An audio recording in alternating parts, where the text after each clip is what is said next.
அக்னேஸ்வரன், என்ன இந்த சிக்கலை எப்படி அணுக போகிறாங்க அப்படின்னு பார்க்குறீங்க? ரொம்ப நீங்கள் வந்து கிளியராக அதிமுகன்னு சொல்லிட்டாங்க, எடப்பாடி பழனிசாமி அவர்கள் தான் கூட்டணி கட்சிகளை சேர்க்கறதுக்கான முடிவெடுக்கக்கூடிய அதிகாரம் படைத்தவர் அப்படின்ட்டு. இப்போ இதில் இந்த முயற்சிகள் அப்படிங்கிறது எந்த அளவுக்கு வாய்ப்பு இருக்குன்னு நினைக்கிறீங்க? கூட்டணியாவோ அல்லது கட்சிக்குள்ளேயோ?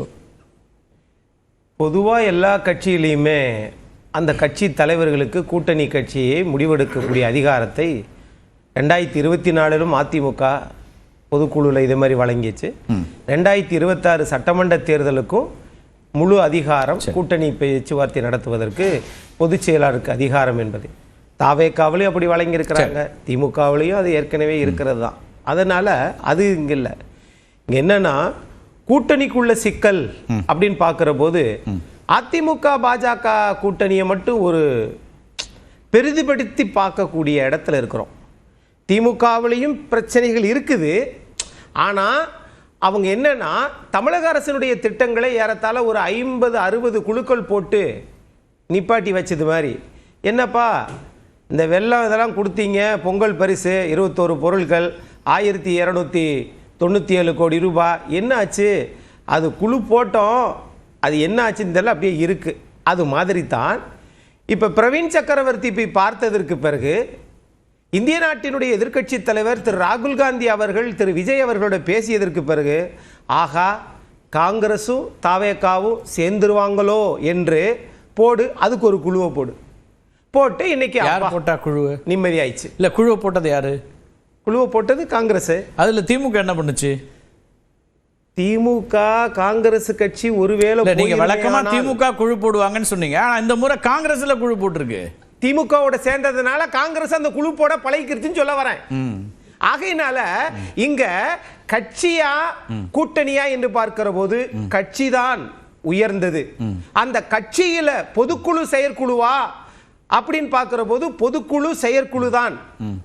செயற்குழு 6 மாதங்களுக்கு ஒரு முறை, ஆண்டுக்கு ஒரு முறை பொதுக்குழு. அப்படி இருக்கிற போது அந்த பொதுக்குழுவில் இந்த தேர்தல் வருகிற போது இந்த நிலைப்பாடு எடுத்திருக்கிறாங்க. இது எல்லா கட்சியும் எடுக்கிறது தான். ஆனால்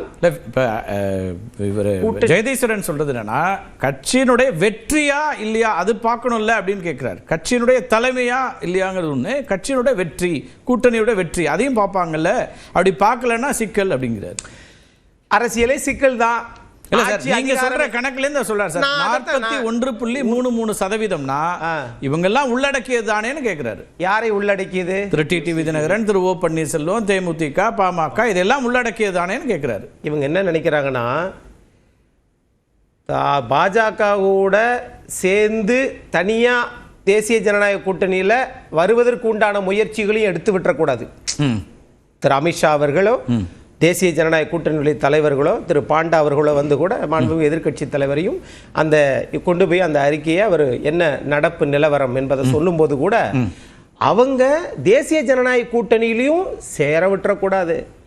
அதே நேரத்தில் அதிமுகவும் பலவீனமா இருக்கிறது என்பதை திரும்ப திரும்ப சொல்லுகிற போது அது வந்து அதிமுகவை ஆட்சி கட்டிலில் வரவிடக்கூடாது என்று நினைப்பவர்கள் செய்யக்கூடிய வேலை தான் நினைக்கிறாங்க. எல்லாரும் தான் 4 முனை கூட்டணி என்று வருகிற போது இங்க திமுகவுக்கும் அதிமுகவுக்கும் தான் போட்டி. சரி, அதுல அதிமுக பயங்கர சிக்கல்ல இருக்குப்பா, அது பலவீனமா இருக்குப்பா.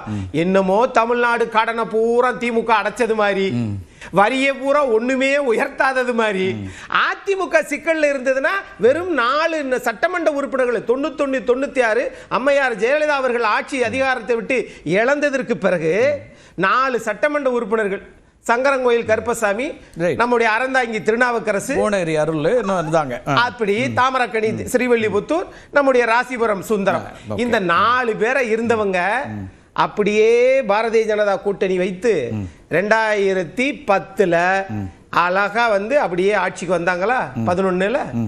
இது எல்லாம் 1996 அப்படி 98 பாஜக, அன்றைக்கு இந்திய நாட்டினுடைய உள்துறை அமைச்சராக இருந்த லால் கிருஷ்ண அத்வானி. நீங்க சொல்றது வந்து எவ்வளவு கீழே இருந்தாலும் வெற்றி பெற முடியுதுங்கிறது சொல்ல வரீங்க. ஏன்னா அது திமுகவுக்கும் பொருந்தும். ரைட். சுதந்திர இந்தியாவுல மாற்று கருத்து இல்ல. 57 தான். ஆனா இந்த நம்பிக்கை திரு அமித்ஷாவுக்கு இல்லையா? அதத்தான் சொல்றேன் சார். அவர் இந்தியா முழுவதும் பாஜகவை பாக்குறவர் சார். இல்ல சார், இப்ப நீங்க எதுக்கு அப்புறம் இவங்களை கூப்பிட்டு பேசணும்? யார?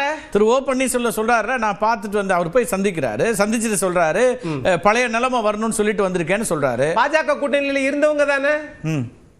அப்படி இருந்தவங்க தானே நீங்க பாஜக கூட்டணியில பலாப்பழ சின்னத்தை கொடுத்து நிக்க வச்சு, அது மாதிரி திரு டிடிவி தினகரன் அவர்களையும் நீங்க நிக்க வச்சீங்கல்ல. இப்ப என்னன்னா, நான் தான் இந்த வீட்டுக்கு முதல்ல வாடகைக்கு வந்தேன், அதனால ஓனர் என்னதான் கன்சிடர் பண்ணுவாருன்னு சொன்னா வாடகை அதிகமா கொடுக்கறவங்களை மதிப்பாங்களா? அது போல வாக்கு சதவீதம். சரி.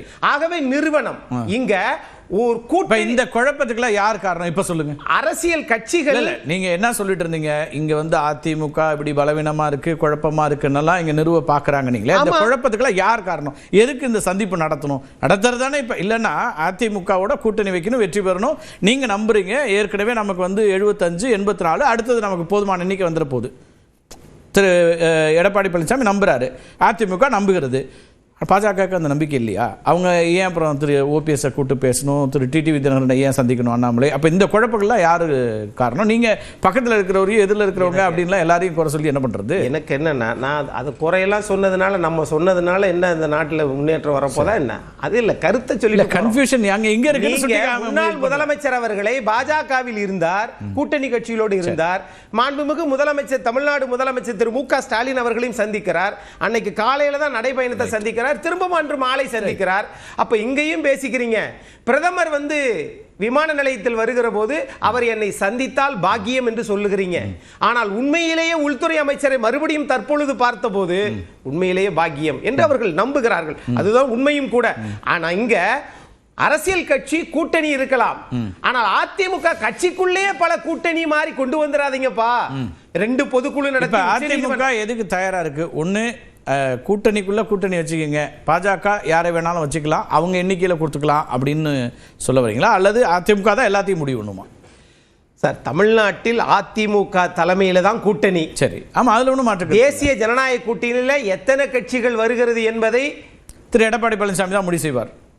அது யார் முடிவு செய்யறாங்கன்ற இன்னும் தேர்தல் தீர்மானம். அது தீர்மானம் இருக்கட்டும், ஆனா இவ அடுத்த தீர்மானத்துல இவர் தான் முடிவு செய்வார்னு சொன்னா அப்புறம் ஏன் பாக்குறீங்கன்னு கேக்குறாங்க.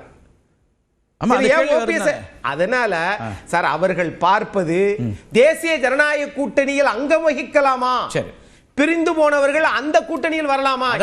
தீர்மானமே என்ன? கூட்டணிக்குள்ள யார் யாரை கொண்டு வரணுங்கிற அதிகாரத்தை நாங்க பொதுச்செயலாளர் கொடுக்குறோம்ட்டீங்க. அப்ப அந்த அதிகாரம் பொதுச்செயலாளர் தானே இருக்கணும். அவங்க எப்படி பிஜேபி எப்படி எடுக்க முடியும்?